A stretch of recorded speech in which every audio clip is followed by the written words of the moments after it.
Muy bien, buenas tardes a todos. Vamos a dar comienzo a una nueva edición de los encuentros con el experto en enfermedad tromboembólica venosa. La edición número 13, la primera de este año, del año 2013.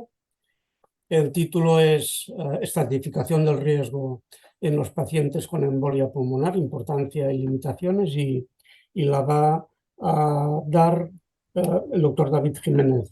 David es jefe de servicio de neumología en el Hospital Ramón y Cajal de Madrid, es profesor titular en la Universidad de Alcalá, es miembro activo de Riete, es amigo, es conocido de todos vosotros, de todos ustedes. Como siempre, vamos a disponer de media hora para la presentación y media hora para que responda a las preguntas que nos vayáis enviando a través del chat, y que sepáis que como no contiene, la presentación no contiene datos no publicados, excepto una diapositiva que se retirará más tarde, la presentación completa quedará guardada en la página web para que la podáis consultar siempre que queráis. David, cuando quieras. Muchas gracias, Manel. Hola a todos, buenas tardes. La verdad es que el tema de la estratificación del riesgo de los pacientes con embolia de pulmón aguda sintomática es apasionante. Eh, y fijaos si es apasionante que mi sensación es que todo lo que hemos aprendido en los últimos años sobre la estratificación pronóstica de los pacientes con embolia de pulmón es lo que ha contribuido decisivamente a que ahora tengamos un abanico amplio de tratamientos para nuestros pacientes. Es verdad que algunos de esos tratamientos requieren estudios que demuestren su eficacia y su seguridad, y requieren estudios que nos permitan identificar exactamente qué subgrupos de pacientes se merecen recibirlos, pero que tengamos un abanico de tratamientos que desde luego no habríamos imaginado hace no demasiados años. Esta es mi diapositiva de conflicto de intereses. No tengo ningún conflicto de intereses para esta presentación en particular. Y la verdad es que me gustaría empezar por el final, por las conclusiones. Así luego se pueden relajar, pueden estirar las piernas, se pueden echar la siesta. Durante los siguientes minutos intentaré explicar por qué estas son mis conclusiones, y al final de la presentación, dentro de aproximadamente 20 minutos, media hora, les despertaré para volver a repetirlas. Yo creo que es obligada la estratificación pronóstica de los pacientes con embolia de pulmón aguda sintomática. O dicho de otra manera, si no hiciéramos una estratificación pronóstica del paciente recién diagnosticado de embolia de pulmón aguda sintomática, no estaríamos haciendo las cosas bien, no estaríamos ofreciéndole el mejor manejo a ese paciente en concreto. Mi sensación es que la historia respecto a la identificación de los pacientes de bajo riesgo, o si se quiere llamar de muy bajo riesgo, está cerrada o está prácticamente cerrada. Yo creo que ya sabemos identificar de una manera muy razonable, muy fina, a los pacientes con un riesgo bajo de complicaciones a corto plazo, que se podrían beneficiar del tratamiento ambulatorio de su enfermedad, y si no es del tratamiento ambulatorio, desde luego de estancias hospitalarias muy cortas, de muy poco tiempo, y donde sí que todavía creo que necesitamos estudiar más, necesitamos hacer más investigación, es en la identificación de los subgrupos de pacientes próximos a los inestables hemodinámicamente y que se pueden beneficiar de algún tipo de tratamiento más agresivo que la pura anticoagulación. Y ya saben ustedes que en este momento tenemos tratamientos de reperfusión que no solo consisten en la fibrinolisis sistémica a dosis completas, sino también en tratamientos locales, en tratamientos quirúrgicos o incluso en otros tratamientos de soporte, como puede ser la oxigenación a través de membrana extracorpórea. Miren ustedes, ¿por qué creo que es muy importante estratificar el pronóstico de los pacientes con embolia de pulmón aguda sintomática? Fundamentalmente creo que hay tres motivos.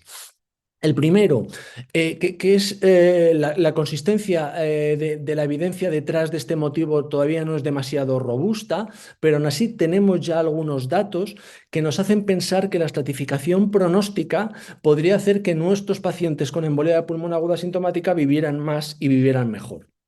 En segundo lugar, sí que sabemos, y estos datos sí que provienen de ensayos clínicos aleatorizados, que cuando estratificamos el pronóstico de los pacientes con embolia de pulmón aguda sintomática y los manejamos según esa estratificación del riesgo, ahorramos dinero al sistema sanitario. Y finalmente, y yo creo que el motivo más importante es que la estratificación pronóstica nos sirve para proporcionar un tratamiento a la carta al paciente con embolia de pulmón aguda sintomática. Respecto a lo primero, me gustaría presentarles este estudio. Este es un estudio publicado ya hace unos años, en el cual nosotros recogimos a todos los pacientes con embolia de pulmón aguda sintomática de la base de datos del Hospital Ramón y Cajal. Y a estos pacientes los dividimos en dos grupos. Un grupo en el cual los médicos responsables habían decidido pedir al paciente alguna prueba pronóstica. Podía ser una troponina cardíaca, podía ser un BNP, podía ser calcular la escala PESI simplificada, podía ser pedir una ecocardio transtorácica, podía ser mirar el ventrículo derecho en el angiotac de tórax. Y otro grupo de pacientes en los cuales los médicos responsables habían decidido no pedir ninguna prueba pronóstica. Es muy interesante porque de los 2.096 pacientes, los pacientes a los que se les había pedido de entrada alguna prueba pronóstica estaban más malos, más graves, que los pacientes a los que no se les pidió ninguna prueba pronóstica. Y sin embargo, después de ajustar por todas las variables confusoras que conocemos y que pueden afectar al pronóstico a corto plazo de nuestros pacientes con embolia de pulmón, la supervivencia a 30 días fue significativamente mayor para los pacientes que recibieron algún test pronóstico. Por supuesto, no estamos estableciendo una relación causa-efecto. No sabemos cuál es el motivo, no sabemos si es que la estratificación pronóstica permitió elegir mejores tratamientos, un mejor lugar de tratamiento, o simplemente la estratificación pronóstica es un marcador de la calidad de la atención sanitaria. Pero ya esta es la primera señal que nos hace pensar que cuando estratificamos el riesgo del paciente diagnosticado de embolia de pulmón aguda sintomática, la supervivencia a corto plazo podría ser mejor que si no lo hacemos. En segundo lugar, sí que sabemos que la estratificación pronóstica de los pacientes con embolia de pulmón aguda sintomática ahorra dinero. Este es el ensayo clínico IPEP. Estoy seguro de que algunos o muchos de ustedes han participado en este ensayo clínico, y fue un ensayo clínico en el cual incluimos aproximadamente 500 pacientes estables hemodinámicamente con embolia de pulmón aguda sintomática en distintos hospitales de España y les aleatorizamos a una estratificación pronóstica y a un manejo acorde a esa estratificación pronóstica o a un manejo convencional. Y lo que pueden ver ustedes es que en este ensayo clínico, el estratificar el pronóstico de los pacientes y manejarles según esa estratificación pronóstica disminuyó de manera estadísticamente significativa en 2 días la estancia hospitalaria de los pacientes, 4 días en el grupo intervención versus 6,1 días en el grupo control. Por supuesto, se ahorró dinero en pruebas pronósticas, se ahorró dinero en hospitalización, y eso no implicó que hubiera diferencias en los eventos que se producían en los dos grupos de pacientes durante el seguimiento. Los reingresos fueron los mismos, la mortalidad por cualquier causa fue la misma, o la mortalidad por la propia embolia de pulmón fue la misma entre los dos grupos de pacientes. O sea que sabemos que cuando estratificamos el pronóstico y manejamos a nuestros pacientes según esa estratificación del riesgo, ahorramos dinero al sistema en términos de estancia hospitalaria, y además los pacientes no van peor y tienen mejor calidad de vida. Y finalmente, la estratificación pronóstica debería servirnos para seleccionar el tratamiento y el lugar de tratamiento específico para cada uno de los pacientes que diagnosticamos con embolia de pulmón aguda sintomática. Este es un gráfico clásico, pero no por ser clásico deja de ser ilustrativo, en el cual se representa la gravedad de la embolia de pulmón y la mortalidad a corto plazo. Desde hace mucho tiempo sabíamos que los pacientes que debutan en una situación de inestabilidad hemodinámica tienen una mortalidad a corto plazo muy alta, por encima del 30%, y estos pacientes deberían recibir tratamientos de reperfusión, habitualmente la fibrinolisis sistémica, si no hay contraindicaciones para su uso. Pero lo que hemos venido aprendiendo durante todos estos años es que entre los pacientes estables hemodinámicamente, las tasas de mortalidad a corto plazo pueden oscilar entre un 0 y un 30%. Por lo tanto, sería muy importante que nosotros fuéramos capaces de identificar a un grupo de pacientes que tienen un riesgo muy bajo de complicaciones y de mortalidad a corto plazo, porque estos pacientes deberían recibir simplemente anticoagulación para el tratamiento de su embolia y podrían recibir esta anticoagulación en su casa o después de haber estado poco tiempo ingresados en el hospital. Estos son los pacientes con embolia de pulmón de riesgo bajo. Y esta es mi definición del paciente con embolia de pulmón de riesgo bajo. Es el paciente, por supuesto, estable hemodinámicamente y que tiene un riesgo bajo de mortalidad por cualquier causa de recurrencia tromboembólica y de sangrado mayor después del diagnóstico de la embolia de pulmón. Y luego, por supuesto, si la finalidad de la identificación de este paciente con embolia de pulmón de riesgo bajo es mandarle a su casa, deberíamos estar seguros de que no hay otros motivos para que el paciente sea hospitalizado, que el tratamiento pueda ser cumplido en el domicilio, que haya soporte domiciliario y que creamos que sí que el paciente va a cumplir con las indicaciones de tratamiento que nosotros pautemos en el servicio de urgencias. Esto es lo que nuestro buen amigo, el profesor Agnelli, habla de embolia de pulmón suave o embolia de pulmón leve. ¿Y cómo debemos identificar al paciente con embolia de pulmón de riesgo bajo? Esto es lo que dicen las guías de la Sociedad Europea de Cardiología del año 2019. Para la identificación del paciente con embolia de pulmón de riesgo bajo, deberíamos utilizar una escala pronóstica para la identificación de pacientes de riesgo bajo bien validada. Y las guías de 2019 nos hablan de la escala PESI, de la escala PESI simplificada o de los criterios de Hestia. La novedad respecto a las guías de 2014 es que incluyen también los criterios de Hestia para la identificación de estos pacientes y además la novedad más importante de las guías en el año 2019 es que también añaden que se debe descartar la disfunción o agrandamiento del ventrículo derecho en la ecocardio transtorácica o en el angiotá de tórax. Y es cierto que son relativamente ambiguas en este punto porque no nos aclaran si todos los pacientes con embolia de pulmón aguda sintomática de riesgo bajo deberían tener una ecocardio transtorácica para cumplir con la definición de embolia de pulmón de riesgo bajo. El motivo por el cual el panel de las guías del año 2019 decidió incluir esta adenda es que teníamos algunos estudios que ya nos decían que el angiotac de tórax o la ecocardiografía transtorácica nos podían seleccionar mejor a los pacientes con embolia de pulmón de riesgo bajo. Vamos al primer punto de las guías y es que nos recomiendan utilizar la escala PESI simplificada o utilizar los criterios de Hestia. Pero realmente hasta la fecha no sabíamos muy bien cuál de las dos era la mejor para identificar a los pacientes con embolia de pulmón de riesgo bajo. Probablemente los holandeses pensaban que los criterios de Hestia eran mejor, probablemente los españoles y el resto del mundo pensábamos que la escala PESI simplificada era mejor que los criterios de Hestia. Pero como siempre en medicina, para contestar esta pregunta era necesario diseñar un ensayo clínico que comparara las dos escalas, los criterios de Hestia y la escala PESI simplificada, para la identificación de pacientes de riesgo bajo con embolia de pulmón y para su tratamiento ambulatorio. Y este es el diseño del ensayo clínico HOME-PE. HOME-PE fue publicado en el European Heart Journal en el año 2021 y en este ensayo clínico incluimos aproximadamente 2.000 pacientes estables hemodinámicamente con embolia de pulmón aguda sintomática de distintos hospitales de Europa que fueron aleatorizados al manejo con los criterios de Hestia o con la escala PESI simplificada. La primera información que obtuvimos en este ensayo clínico fue que lo que parecía contraintuitivo y es que la escala PESI simplificada identificó más pacientes de riesgo bajo que los criterios de Hestia. Casi 50% la mitad versus 39,4%.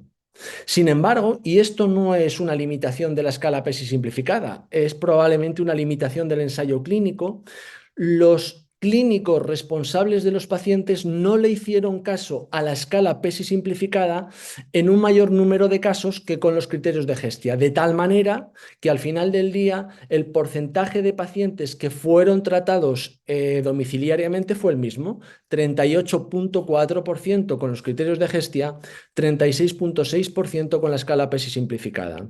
Y lo que sí que demostró este ensayo clínico es que no hubo diferencias estadísticamente significativas en los eventos adversos durante los primeros 30 días de seguimiento, 3,9% con los criterios de Hestia, 3,4% con la escala PESI simplificada, y tampoco hubo diferencias en el subgrupo de pacientes que fue tratado de forma domiciliaria, 1,3% versus 1,1%.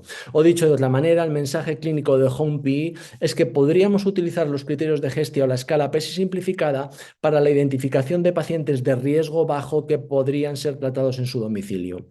Es cierto que tenemos algunos datos, y este es un estudio que publicó Andrés Quezada en el año 2019, que nos hacen pensar que los criterios de la escala PESI simplificada son más objetivos que los criterios de Hestia. Pueden ver en este estudio que el acuerdo interobservador fue de 0,97 con la escala PESI simplificada versus 0,80 con los criterios de Hestia, o dicho de otra manera, si los médicos con menos experiencia van a utilizar alguna escala para identificar a pacientes de riesgo bajo que podrían ser tratados en su domicilio, por favor utilicen la escala PESI simplificada y no utilicen los criterios de Hestia. Esta es la revisión sistemática y el metaanálisis que desencadenó que el panel de las guías del año 2019 decidiera incluir la adenda de la evaluación del ventrículo derecho por angiografía de tórax o por ecocardiografía transtorácica para identificación de pacientes de riesgo bajo que se podrían beneficiar del tratamiento ambulatorio de su embolia de pulmón. En esta revisión sistemática y metaanálisis de Stefano Barco, publicado en el año 2019, incluyen todos los estudios observacionales que habían incluido a pacientes con embolia de pulmón de riesgo bajo por cualquiera de las escalas pronósticas que utilizamos habitualmente, y dividieron a estos pacientes en dos grupos: pacientes con datos de disfunción de ventrículo derecho o de ventrículo derecho grande en el angiografía de tórax, o pacientes con troponina cardíaca elevada versus aquellos pacientes sin disfunción de ventrículo derecho, con ventrículo derecho de tamaño normal o con troponina cardíaca normal. Todos estos pacientes estaban mezclados entre sí, pero en cualquier caso, la presencia de dilatación o disfunción del ventrículo derecho multiplicaba por 4,2 el riesgo de mortalidad a corto plazo en los pacientes con embolia de pulmón de riesgo bajo. Sin embargo, es cierto que los resultados relativos a cuál es el papel que tiene la evaluación del ventrículo derecho en los pacientes con embolia de pulmón de riesgo bajo no son absolutamente concordantes. Por ejemplo, tenemos este metaanálisis de datos individuales publicado por Cecilia Beccatini como primera autora en el año 2021. En este metaanálisis incluimos estudios que se habían publicado previamente en la literatura, entre ellos el estudio PROTECT, y lo que pueden ver ustedes es que entre los pacientes con embolia de pulmón de riesgo bajo, según la escala PESI simplificada o la escala PESI, la troponina elevada era capaz de identificar pacientes con peor pronóstico, el BNP elevado era capaz de identificar pacientes con peor pronóstico, la ecocardiografía transtorácica que mostraba disfunción del ventrículo derecho sí que era capaz de identificar a pacientes de peor pronóstico, pero en cambio la dilatación del ventrículo derecho en el angiotac de tórax no era capaz de identificar a pacientes con peor pronóstico.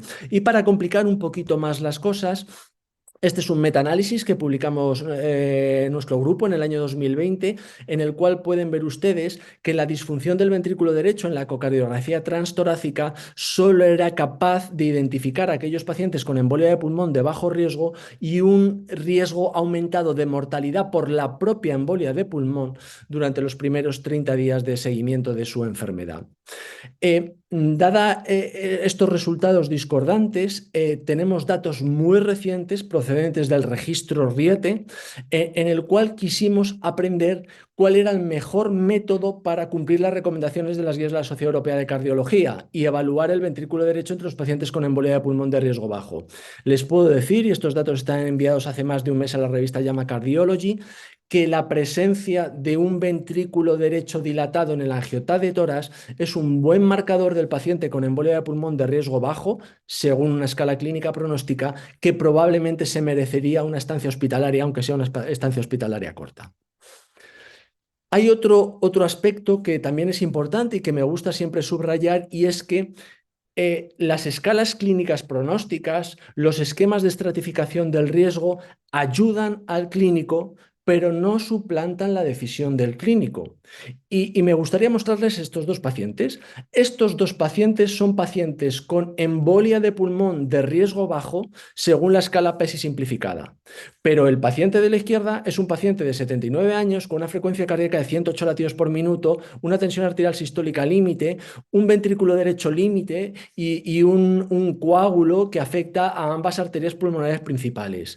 Comparado con la paciente del lado derecho de la diapositiva, que es una mujer de 34 años, una frecuencia cardíaca normal, una tensión arterial sistólica normal, un ventrículo derecho pequeñito y un coágulo pequeñito en una arteria segmentaria del emitoras derecho. Por lo tanto, el mensaje de esta diapositiva es que no debemos fiarnos de una manera ciega de lo que nos dicen los esquemas pronósticos y que la experiencia clínica también debe influir a la hora de tomar las decisiones definitivas en el tratamiento de nuestros pacientes. Pero es que no solo nos sirve la estratificación pronóstica para identificar a los pacientes de riesgo bajo, también nos sirve para identificar a algunos pacientes que, aunque debutan en una situación de estabilidad hemodinámica, tienen un riesgo alto de deteriorarse después del diagnóstico y del inicio del tratamiento anticoagulante, lo que se ha venido llamando paciente con embolia de pulmón submasiva hace unos años o paciente con embolia de pulmón de riesgo intermedio alto hace menos años. Y esto es importante porque estos pacientes a lo mejor se pueden beneficiar de algunos de los tratamientos de reperfusión que están apareciendo y que estamos evaluando en ensayos clínicos bien diseñados. Esta es mi definición del paciente con embolia de pulmón de riesgo intermedio alto, aunque al final de la presentación les diré que muy probablemente deberíamos empezar a abandonar esta terminología de paciente con embolia de pulmón de riesgo bajo, de riesgo intermedio bajo, de riesgo intermedio alto, pero es el paciente estable hemodinámicamente, con embolia de pulmón confirmada y con un riesgo de complicaciones o de deterioro asociada a la propia embolia de pulmón muy parecido al del paciente inestable hemodinámicamente. Tradicionalmente, la identificación de los pacientes con embolia de pulmón de riesgo intermedio alto ha estado basada en la evaluación que han hecho estudios observacionales de distintas pruebas pronósticas o de la combinación de estas pruebas pronósticas. Teníamos este estudio del grupo de Boston, publicado en el año 2005, que demostraba que si combinábamos la presencia de una troponina cardíaca elevada, es decir, del daño miocárdico, con la disfunción del ventrículo derecho en la ecocardiografía transtorácica, identificábamos a unos pacientes estables hemodinámicamente con embolia de pulmón que iban mucho peor que los pacientes que solo tenían troponina positiva elevada o que solo tenían disfunción del ventrículo derecho. Ese es el motivo por el cual las guías de práctica clínica recomendaban esta combinación para identificar a los pacientes con embolia de pulmón de riesgo intermedio alto. Sin embargo, el ensayo clínico Peito nos enseñó varias cosas. La primera es que el balance riesgo-beneficio de la fibrinolisis sistémica a dosis completas no era suficiente en este grupo de pacientes con embolia de pulmón de riesgo intermedio alto. Fíjense ustedes, este es el paciente tipo del ensayo clínico Peito, 66 años, una frecuencia cardíaca de 95 latidos por minuto, tensión arterial sistólica de 130 milímetros de mercurio. Eso no es un paciente con embolia de pulmón de riesgo intermedio alto que se merezca un tratamiento de reperfusión. Disfunción ecocardiográfica leve y un coágulo pequeñito en el escáner. Por eso no es de extrañar que la mortalidad a 30 días por cualquier causa de los pacientes en el ensayo clínico Peito fuera tan baja como un 2,8%. Sin embargo, tenemos otros pacientes que sí que cumplirían el criterio, la definición de embolia de pulmón de riesgo intermedio alto, que se beneficie de tratamientos de reperfusión. Por ejemplo, este paciente, 71 años, frecuencia cardíaca 115 latidos por minuto, tensión arterial sistólica 93 milímetros de mercurio, trombosis venosa profunda concomitante residual, troponina alta, lactato alto, un trombo acabalgado en ambas arterias pulmonares principales y un ventrículo derecho que es probablemente más del doble que el ventrículo izquierdo. Y fíjense ustedes, si además asociamos en este paciente una trombosis venosa profunda del miembro inferior izquierdo, como pueden apreciar en el vídeo, sabemos por estudios publicados hace ya años, este estudio le publicamos en Thorax en el año 2011, que el riesgo de complicaciones asociadas a la propia embolia de pulmón a corto plazo es significativamente mayor que si solo utilizamos como criterios de identificación de la embolia de riesgo intermedio alto la combinación de la troponina cardíaca elevada y de la disfunción del ventrículo derecho. Y ese es el motivo por el cual a lo largo del tiempo hemos ido refinando los criterios de identificación de estos pacientes con supuesta embolia de pulmón de riesgo intermedio alto. Esta es, por ejemplo, la escala de BOVA. Este es un metaanálisis de datos individuales que publicamos en el European Respiratory Journal en el año 2014 con casi 3.000 pacientes estables hemodinámicamente con embolia de pulmón aguda sintomática, y ahí fuimos capaces de identificar que los pacientes estables hemodinámicamente con embolia de pulmón y más riesgo de ir mal eran los pacientes con hipotensión leve, con troponina cardíaca alta, con disfunción del ventrículo derecho y con taquicardia. Es decir, íbamos refinando la forma en la que íbamos a identificar a los pacientes que a lo mejor se pueden beneficiar de fibrinolisis sistémica, de fibrinolisis local, de trombectomía percutánea o incluso de tratamiento quirúrgico de su embolia de pulmón. O este es el ejercicio que hicimos los investigadores de PEIZO y que está publicado en el año 2018. Dentro del grupo de pacientes del brazo control de PEIZO, lo que intentamos fue identificar a aquellos pacientes que se deterioraron después del diagnóstico y del inicio del tratamiento anticoagulante. Y fueron los pacientes que tenían tensión arterial sistólica de 110 milímetros de mercurio o menos, que tenían historia de insuficiencia cardíaca o que tenían una saturación basal de la oxihemoglobina de menos del 90% o una frecuencia respiratoria de más de 20 respiraciones por minuto. Tan es así que estos son los criterios de inclusión de los pacientes del ensayo clínico PEITO 3, que está analizando dosis reducidas de fibrinolisis sistémica, o del ensayo clínico HIGH PEITO, que está analizando la fibrinolisis local ayudada por ultrasonidos. En definitiva, la sensación que tenemos es que el paciente con embolia de pulmón de riesgo intermedio alto es un espectro de gravedad que va desde el paciente que tiene una disfunción leve del ventrículo derecho con una troponina cardíaca ligeramente elevada, al paciente que tiene una hipotensión límite, una gran disfunción del ventrículo derecho, una troponina cardíaca muy elevada, que tiene taquicardia, que tiene trombosis venosa profunda concomitante, que posiblemente tenga ya algún marcador de shock subyacente, como una troponina cardíaca elevada, que ha debutado en situación de síncope. Y dentro de este espectro hay algunos pacientes que se benefician solo de la anticoagulación y de la monitorización durante los primeros días de su enfermedad, mientras que muy probablemente otros de estos pacientes sí que se beneficiarían de tratamientos de reperfusión de entrada en una unidad de cuidados intensivos. Sin embargo, a pesar de todos los avances que yo creo que se han producido, todavía nos quedan bastantes cosas por aprender. Una de las cosas más habituales y una de las preguntas más usuales en la práctica clínica es, pero bien, ¿cómo defino la disfunción del ventrículo derecho? ¿Tengo que utilizar el BNP? ¿Tengo que utilizar el angiotaque de tórax? ¿Tengo que utilizar la ecocardiografía torácica? Todavía no lo sabemos. ¿Cómo identifico el daño miocárdico del paciente? ¿Me vale con la troponina cardíaca? ¿Tengo que utilizar una troponina cardíaca de alta sensibilidad? ¿Tengo que ser muy sofisticado y tengo que utilizar el HFA-BP?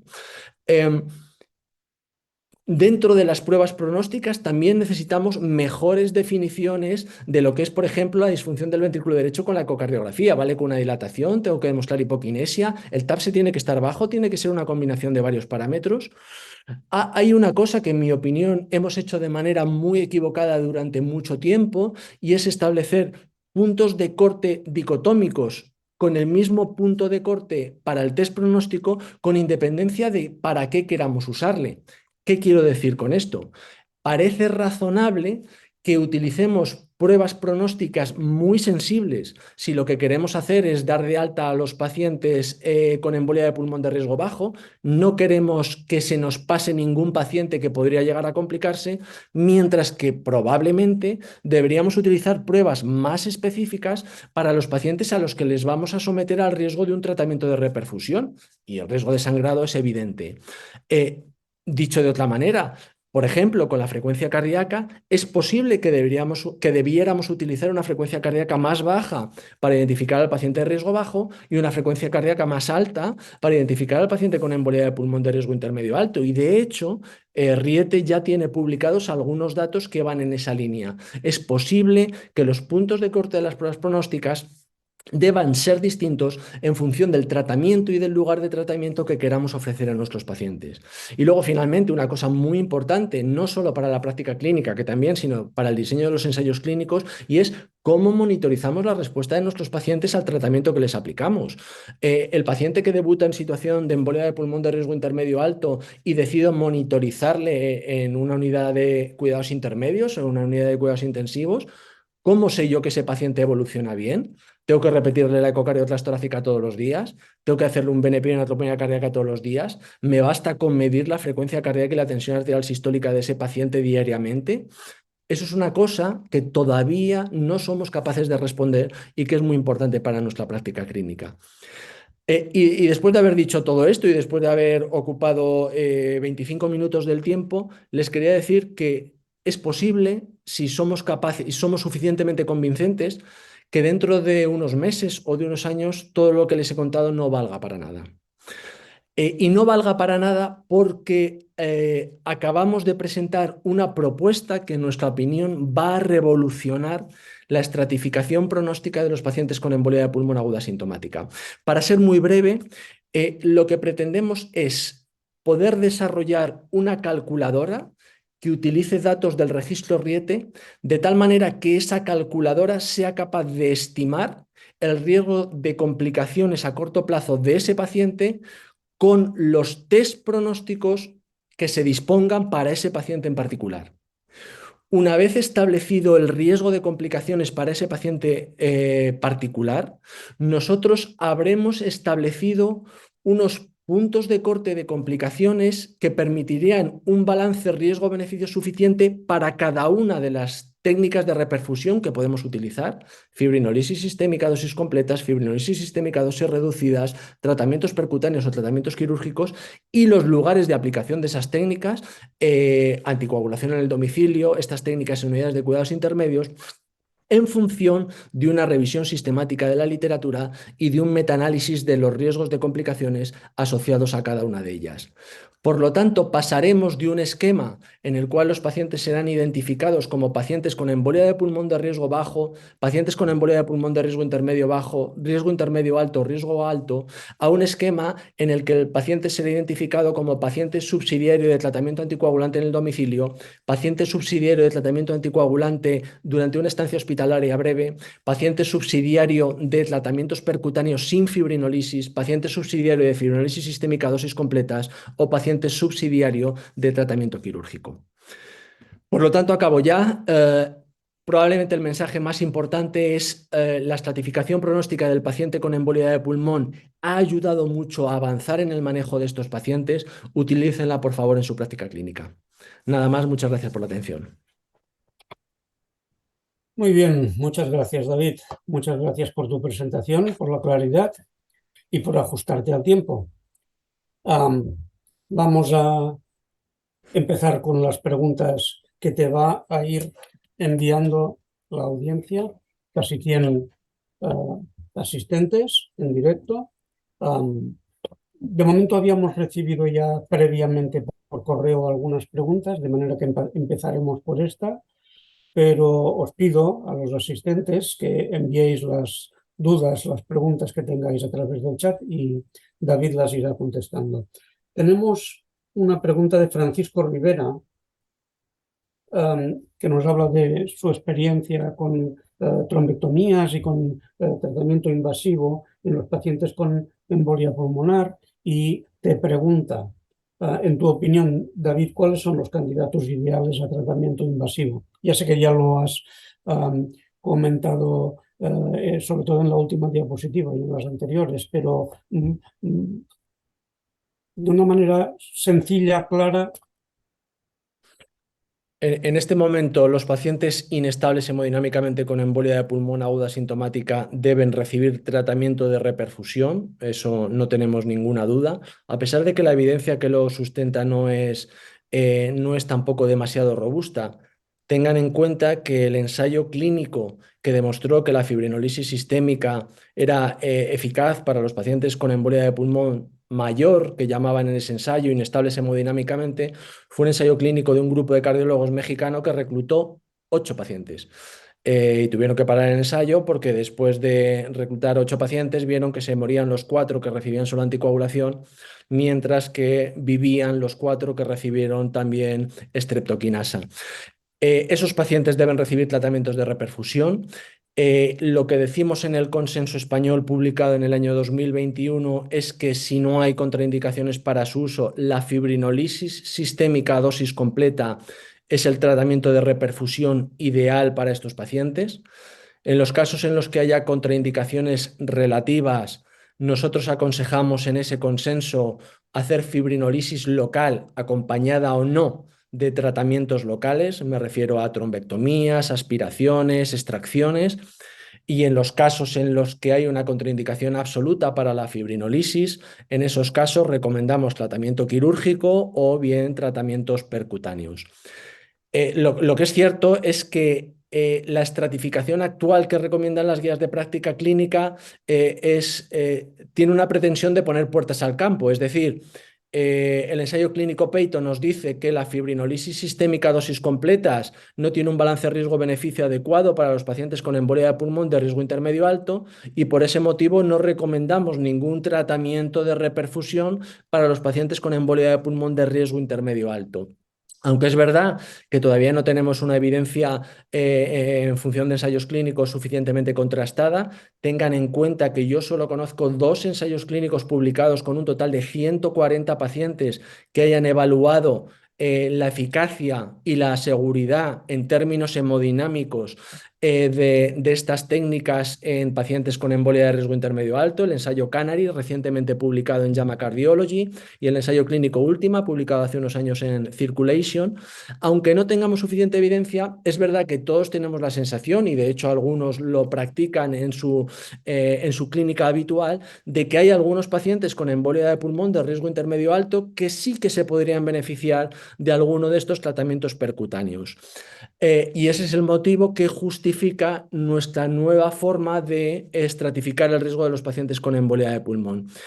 Para estos pacientes con embolia de pulmón de riesgo intermedio muy alto, es decir, si mi paciente tiene disfunción del ventrículo derecho grave, si mi paciente tiene troponina cardíaca elevada, si mi paciente tiene TVP residual, si estoy muy preocupado porque el lactato está alto, si estoy muy preocupado porque la tensión arterial está muy límite, para esos pacientes, a pesar de que las guías de práctica clínica todavía no lo contemplan, sí que me parecería razonable el evaluar, si es posible en un grupo multidisciplinar, la posibilidad de que reciban algún tipo de tratamiento percutáneo de su enfermedad. Muy bien. Tenemos varias preguntas de José Felipe Barona, de Madrid.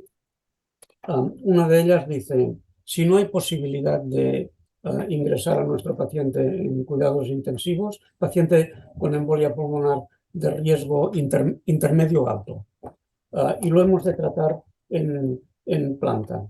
Riesgo intermedio alto, con alta carga trombótica, con sobrecarga de ventrículo derecho, con troponina elevadas. En planta, ¿qué precauciones qué precauciones debemos tener y cómo debemos manejarlo? Yo a esos pacientes les pondré un monitor. Hay que tener en cuenta que la recomendación de las guías de práctica clínica, de la guía de la Sociedad Europea de Cardiología, de monitorizar al paciente con embolia de pulmón de riesgo intermedio alto, eh, no es el resultado de un ensayo clínico. Es decir, en Peito nosotros no aleatorizamos al paciente del brazo control a monitorizarle o no monitorizarle. Es una recomendación de sentido común. El 5% de los pacientes del grupo control, es decir, 25 pacientes en Peito, se deterioraron en los 3 primeros días después del diagnóstico de la enfermedad y hubo que aplicar tratamientos de rescate, que en 24 de los 25 pacientes fue fibrinolisis de rescate. Evidentemente, si uno no está muy preocupado por el paciente, es más difícil administrarle esa fibrinolisis de rescate pronto después del deterioro hemodinámico. En definitiva, no es una obligación la de que esté en una unidad de cuidados intermedios, que esté en una unidad de cuidados intensivos. Mi sugerencia sería adaptarlo a los recursos locales y en la mayoría de las ocasiones una planta de hospitalización con un monitor y cierta monitorización. Ni tiene que ser continua ni tiene que ser cada 8 horas por turnos. Una cierta monitorización cada 2 horas podría ser suficiente. Muy bien, otra pregunta también de José Felipe. Dice, ¿a quién recomiendas dar heparina no fraccionada? Iba a decir a nadie. En este momento, excepto al paciente con shock establecido franco, para el cual la absorción subcutánea de las heparinas de bajo de peso molecular podría ser más errática, desde luego no recomendamos heparina no fraccionada para ningún paciente con embolia de pulmón de riesgo intermedio alto y incluso para los pacientes con embolia de pulmón de riesgo alto, pero que no tienen un shock cardiogénico establecido. Si la embolia de pulmón de riesgo alto es porque tiene una tensión arterial sistólica de 70 milímetros de mercurio, aún así le seguimos administrando heparina bajo peso molecular. Es verdad que no tenemos mucha evidencia al respecto para hacer esta recomendación, pero también es verdad que tampoco hay mucha evidencia para hacer la recomendación contraria. El motivo por el cual las guías de práctica clínica han venido recomendando heparina no fraccionada a los pacientes que iban a recibir fibrinolisis era triple. El primer motivo, porque la mayoría de los ensayos clínicos de fibrinolisis en pacientes con embolia de pulmón se hicieron con heparina no fraccionada. El segundo motivo por el cual uno pensaba que, bueno, si el paciente con heparina de bajo peso molecular le administro la fibrinolisis y sangra, pues se ha quedado con su heparina de bajo peso molecular, mientras que la heparina no fraccionada la puedo parar. Y el tercer motivo, porque el sulfato de protamina podría ser más eficaz para revertir el efecto de la heparina no fraccionada que la heparina bajo peso molecular. Al final, todo esto no deja de ser sino consideraciones teóricas.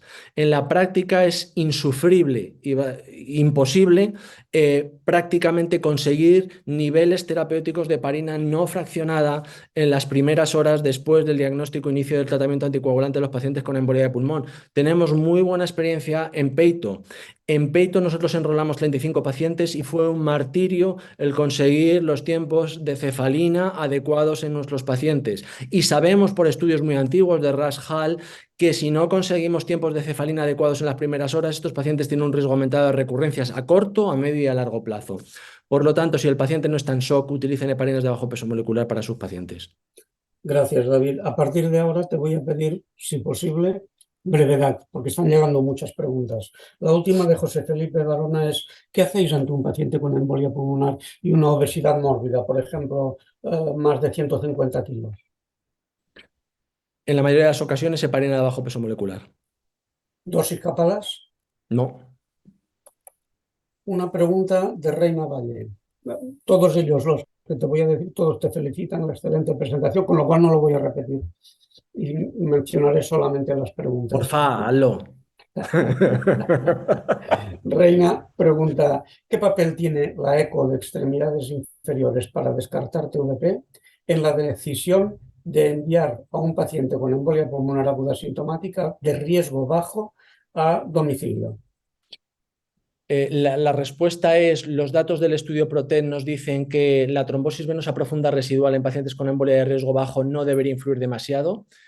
Estamos a la espera de confirmar o refutar esos datos con un análisis del registro RIETE y la nueva estratificación que proponemos nos dice que en caso de que tuviéramos esa información, la calculadora del registro RIETE sería capaz de decirnos si eso modifica el pronóstico a corto plazo de los pacientes.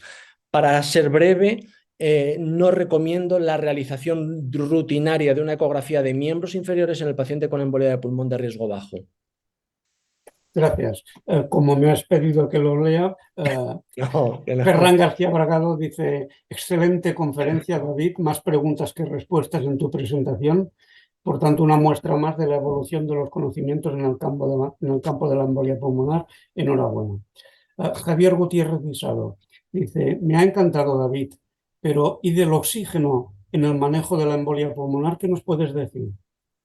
Bueno, como versaba sobre la estratificación pronóstica, no quería decir nada, pero él sabe casi mejor que yo. Tenemos diseñado un ensayo clínico internacional multicéntrico que pretende evaluar en este momento el ensayo ROPE la eficacia y la seguridad en términos clínicos de la administración de oxígeno suplementario a pacientes no hipoxémicos con embolia de pulmón aguda sintomática. Y muy brevemente, el sustrato de este ensayo clínico es doble. Primero, sabemos que la carga trombótica no decide lo malo o no malo que se pone un paciente con embolia de pulmón mayoritariamente, o sea que debe haber otras cosas. Entre estas otras cosas creemos que una de ellas es la vasoconstricción hipóxica. Y luego además sí que tenemos algunos datos de un ensayo clínico piloto que acabamos de terminar y que estamos preparando el manuscrito en este momento, el ensayo clínico AIRE, en el cual sí que hemos sido capaces de encontrar que cuando administramos oxígeno a estos pacientes, los parámetros hemodinámicos, dilatación del ventrículo derecho, presión arterial pulmonar, mejoran. Por lo tanto, yo creo que hay mucho sustrato como para poner en marcha un ensayo clínico que reclutará más de 4.000 pacientes y que nos dirá si deberíamos utilizar oxígeno suplementario y nos podríamos ahorrar, por ejemplo, la reperfusión con fibrinolisis sistémica o con otras técnicas. Y por tanto entiendo yo que aprovechas o que puedes aprovechar la ocasión de esta presentación para pedir a los miembros de Riete que puedan tener interés en que cuando pongamos en marcha el ensayo clínico participen y recluten pacientes. Muchas gracias. Mi timidez me lo había impedido, pero aprovecho la oportunidad y sí lo pido. Estaremos encantados de contar con todo el mundo porque creemos que es un ensayo que puede cambiar la práctica clínica del manejo del paciente con embolia de pulmón. Muy bien.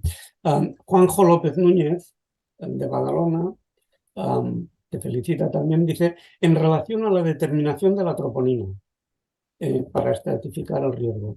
En los hospitales cada vez tenemos troponinas más sensibles diseñadas para el diagnóstico de la cardiopatía isquémica. ¿Crees que ese tipo de troponinas son poco adecuadas para la embolia pulmonar y puede conducirnos a sobreestimar su riesgo? Quizás sería mejor disponer o utilizar troponinas menos sensibles. La respuesta es absolutamente sí. Una de mis principales críticas como miembro del comité director de Peito 3 es que intentábamos identificar a los pacientes más graves, pero en cambio el criterio de inclusión del daño miocárdico es la troponina de alta sensibilidad elevada. Cualquier cosa eleva la troponina de alta sensibilidad, o casi cualquier cosa.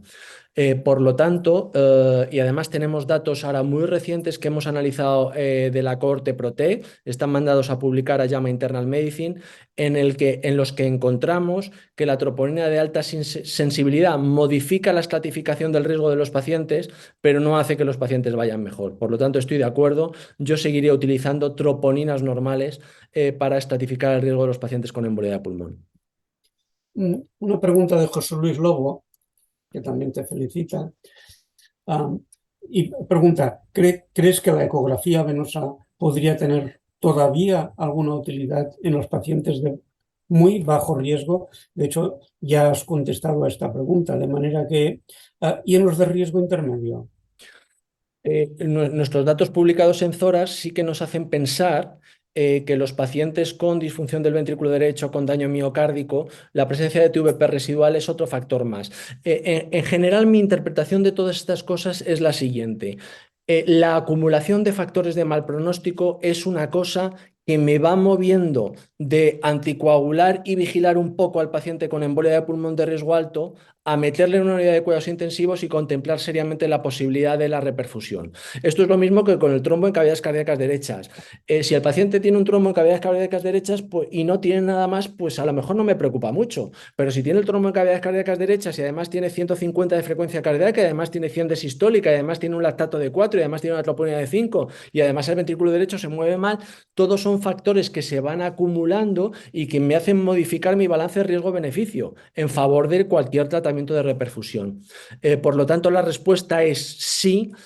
Si dispongo de esa información, es una cosa que me puede ayudar a identificar a pacientes más graves con embolia de pulmón de riesgo intermedio alto.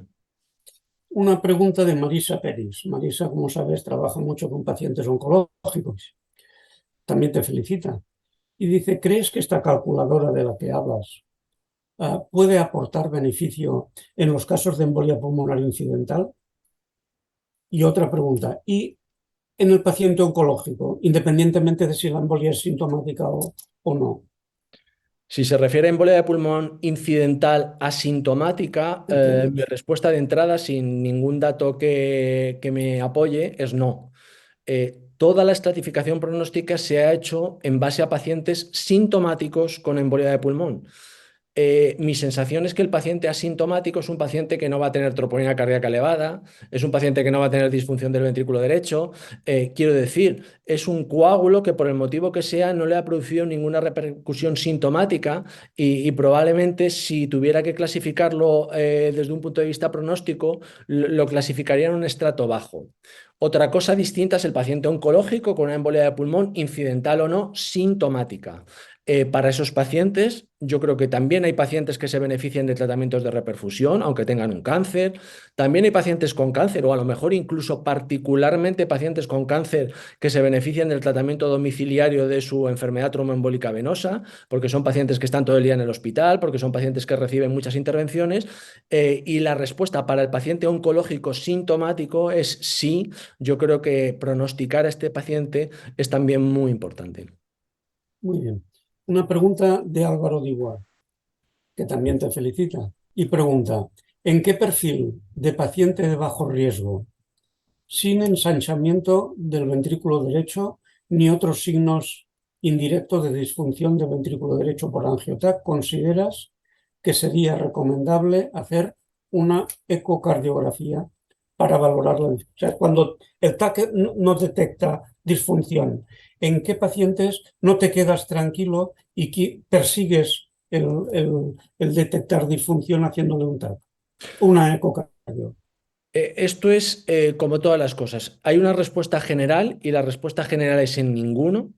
Es decir, una angiota de tórax con un ventrículo derecho normal en un paciente de bajo riesgo, de manera general, para la mayoría de los pacientes me deja tranquilo. Ahora bien, si el ventrículo derecho es normal, pero normalidad significa que mide 3,9 centímetros y el ventrículo izquierdo mide 4. Si además ese paciente es de bajo riesgo, pero tiene una frecuencia cardíaca de 109 latidos por minuto. Si además el paciente es de bajo riesgo, pero tiene una tensión arterial sistólica de 100 milímetros de mercurio. Y si además el paciente es de bajo riesgo, pero la saturación es del 91%, es decir, tengo una serie de parámetros que, aunque no me permiten clasificar a ese paciente como embolia de pulmón de riesgo intermedio bajo, por lo menos me hacen estar un poquito más preocupado. Entonces, como hay una discordancia entre ese ventrículo derecho supuestamente normal en el angioTAC de tórax y los parámetros de la escala PESI simplificada, aunque siga siendo una escala PESI simplificada de bajo riesgo, no me parece nada poco razonable el pedirle una ecocardio transtorácica que me diga, pues mira, el ventrículo derecho está funcionando bien, no está funcionando bien. Eso es un grupo pequeño de pacientes con discordancia entre las pruebas pronósticas. Para la mayoría de los pacientes no les indicaría una ecocardio transtorácica si tienen un riesgo bajo según la escala clínica pronóstica. Gracias. Otra pregunta de José Luis Lobo. Dice, David, ¿crees que riesgo intermedio alto debería incluir siempre un perfil clínico de gravedad, de severidad, una escala clínica positiva, como en la versión de 2014 de las guías de la Sociedad Europea? ¿O se podría prescindir de ella, como permite la versión más reciente, la del 19, y considerar solo las positividades de la dilatación del ventrículo derecho y la troponina? Estoy convencido que hay signos vitales, variables clínicas, las más importantes, la tensión arterial sistólica y la frecuencia cardíaca, que son obligadas para identificar a los pacientes estables hemodinámicamente, pero de verdad que se van a poner malos. Esto es lo que encuentra la escala de Bova, esto es lo que encuentra la modificación de los criterios del ensayo clínico Peito, esto es lo que encuentra la escala FAST. Es decir, todas las escalas nos están diciendo que solo la dilatación, disfunción del ventrículo derecho y el daño miocárdico no son suficientes para identificar pacientes en los que se deben sentar los especialistas y decir, bueno, este paciente, aunque sea de riesgo intermedio alto, se beneficiaría de tratamiento con reperfusión o no se beneficiaría de tratamiento con reperfusión. La respuesta es absolutamente sí. Una pregunta de Ángeles Blanco, que también te felicita. Dice, en los pacientes con EP, con embolia pulmonar sintomática, y TVP concomitante, con carga trombótica no despreciable, filtro de vena cava antes de trombolisis, en los casos en los que esté indicados trombolisis. Si tiene TVP concomitante, ¿le pondrías un filtro antes de? Los datos del ensayo clínico PREPIC-2 nos dicen que la respuesta es no. Es verdad que es un ensayo con muchísimas limitaciones metodológicas, pero bueno, es la única evidencia que tenemos en este momento. A estos pacientes estables hemodinámicamente con embolia de pulmón, pero un poco más graves y que además tienen TVP residual, en este ensayo clínico ponerles un filtro de vena cava no fue eficaz con los eventos que utilizaron en el ensayo clínico. Respecto a le vamos a poner un filtro para la protección y que no embolice la TVP si le vamos a fibrinolizar. Es verdad que nosotros tenemos algunas señales que nos hacen pensar que la fibrinolisis sistémica en el paciente con embolia de pulmón aumenta el riesgo de embolización de la trombosis venosa profunda. Pero son señales que encontramos nosotros en estudios observacionales y que no han sido confirmadas en los ensayos clínicos, como por ejemplo ha sido Peito o como fue MAPET. Por lo tanto, yo de manera general en mi práctica clínica, con esta falta de evidencia, yo no indico rutinariamente un filtro de vena cava inferior para el paciente con embolia de pulmón que voy a fibrinolizar. Otra cosa distinta es que me digas, es que hay que fibrinolizarle y además el filtro está en la ilíaca y además es medio flotante, pues vamos a ponerle un filtro, diga lo que diga PREPIC-2 y diga lo que digan las guías de práctica clínica. De manera rutinaria, la respuesta mía, por lo menos, es no. Muy bien. Un comentario de José Luis Lobo. Está totalmente de acuerdo con la sugerencia que haces de que cuando uno busca un valor predictivo negativo, debería intentar utilizar pruebas o puntos de corte de la más elevada sensibilidad posible. Y cuando buscamos valor predictivo positivo, pruebas o puntos de corte de la más elevada especificidad. ¿Quieres comentar algo sobre esto? No, absolutamente de acuerdo. Mi única duda es si José Luis Lobo ha pagado más por este webinar o porque es el que más Mucho pregunta. más, mucho más. Bueno, eso es importante. Así es, absolutamente de acuerdo. La última pregunta, a no ser que llegue alguna más, es de Fátima del Molino, que también te felicita, te agradece la presentación. Dice, fibrinolisis sistémica de rescate, en casos de mala evolución, se entiende. En pacientes de riesgo intermedio alto que ya hemos iniciado heparina de bajo peso molecular. Sin bolus inicial de RTPA, las mismas dosis, sería mejor la revascularización percutánea, es decir, la trombolisis, deberíamos aplicar los mismos esquemas que si la aplicamos de entrada. Los mismos. Quiero decir, sea porque el paciente ya de entrada tenía una indicación de reperfusión, en este caso con fibrinolisis, o sea porque la evolución del paciente es la que le ha metido en una de las indicaciones de reperfusión, utilizaría exactamente las mismas pautas y los mismos regímenes. Por ejemplo, en el ensayo clínico Peito 3, los pacientes con heparina de bajo peso molecular, da igual el momento en que la hayan recibido, son aleatorizados a tratamiento con fibrinolisis sistémica, es verdad que a dosis moderadas, o a tratamiento con placebo, pero vamos, se puede utilizar heparina de bajo peso molecular. Otra cosa distinta, a lo mejor no sé si es el sentido de la pregunta, es qué pasa cuando aplicamos fibrinolisis sistémica y fracasa. Sabemos que hay un porcentaje de pacientes, entre un 10 y un 20% de los pacientes en los que la fibrinolisis sistémica a dosis completas no es eficaz, y es cierto que para esos casos nosotros sí que recomendamos algún tipo de tratamiento percutáneo en caso de que el centro disponga de los recursos para utilizar ese tratamiento percutáneo antes que utilizar refibrinolisis de rescate. Muy bien. David, queda un minuto. Nos hemos ajustado perfectamente al tiempo. En este minuto que queda, ¿hay algún mensaje que quieras dar, algo que quieras decir? Estamos muy ilusionados con el nuevo paradigma de estratificación pronóstica que vamos a proponer, y dentro de este nuevo paradigma el papel de Riete y de los investigadores de Riete va a ser primordial, porque va a ser su información la que los pacientes de los investigadores de Riete genera, la que nos va a permitir, dentro de no demasiado tiempo, el poder decirle a cada paciente cuál es su riesgo exacto de complicaciones a corto plazo y poder discutir con los pacientes si el tratamiento de su enfermedad debe ser en casa, debe ser en el hospital, debe ser en una unidad de cuidados intensivos, y si debe ser anticoagulación, debe ser el sistema ECOS, debe ser el FlowTriever o debe ser el tratamiento quirúrgico. Por lo tanto, darles las gracias a todos ellos porque son una parte fundamental en lo que ha avanzado la investigación en la estratificación pronóstica en los últimos años. Muy bien. Pues muchísimas gracias, David, y muchas gracias a todos por estar atentos, por enviar vuestras preguntas y esperamos que la mayoría de ellas hayan quedado respuestas a vuestra satisfacción. Muchas gracias a todos y hasta la próxima edición. Muchas gracias, Manel. Muchas gracias a todos. A ti.